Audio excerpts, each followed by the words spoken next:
right, Stephen, let's take a tour Yeah, of absolutely. DCO This is MMA. DCO. We sit out here because we are friendly with our community and our athletes. We are a small gym. Again, I like being able to control kind of some of the chaos here.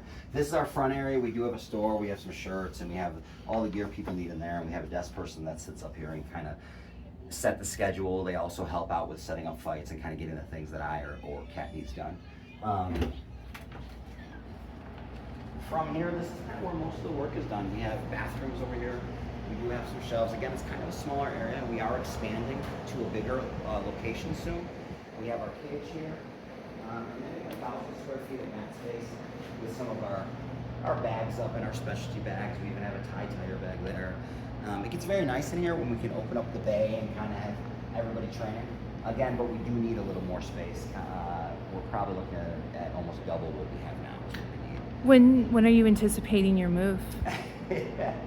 So we were supposed to move we were supposed to expand last October from this space into that space. That company unfortunately didn't move. They're awesome, but they didn't move, so they still needed the space.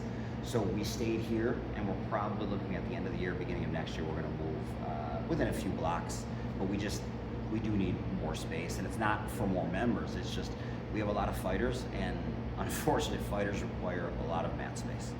Can you tell me more about these belts? Yeah, so we have a few of them around. I got some in the office. I've got some up front. I even have some at home. And then a lot of these belts are from our athletes who hand them over. I don't require that they give us their belt. It's just not something we do.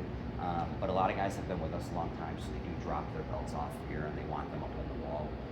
So we have them here, all different sports. I mean, this, that's a boxing one, and MMA boxing. And then we got some up front. We have some jiu-jitsu belts as well. That's pretty much it. I mean, it's again, pretty simple. We really fundamentally here are just about training and fighting each other. What is your favorite piece of equipment in here? Okay, this bag right here. This bag, when I started MMA training, close to 15 years ago. So prior to that, I had boxed and done many other things. But when I really started fighting MMA, this was the bag that I was using at the gym that I was at. I purchased this bag from that gym, and this bag has been following me around for 15 years. It is my favorite piece of equipment because it has been with me. The bag, when I got it, weighed 150 pounds. Now it's like 280 because it keeps on getting refilled, and just like the bottom is rock hard. But that is my bag, and it stays like, it's just been with me, and I love it. What do you normally fill the bag with? So bags are actually filled with clothes. You can get some of the less expensive bags, and they'll be filled with clothes and then a cylinder of sand.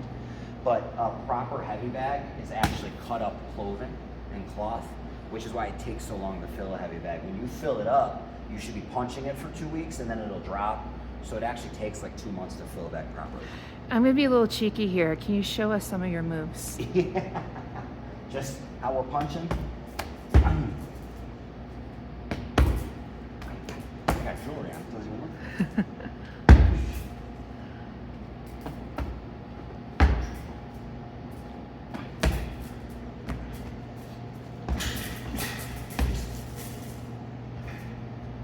And when you were fighting, like, what was your favorite hold you like to do on your opponents?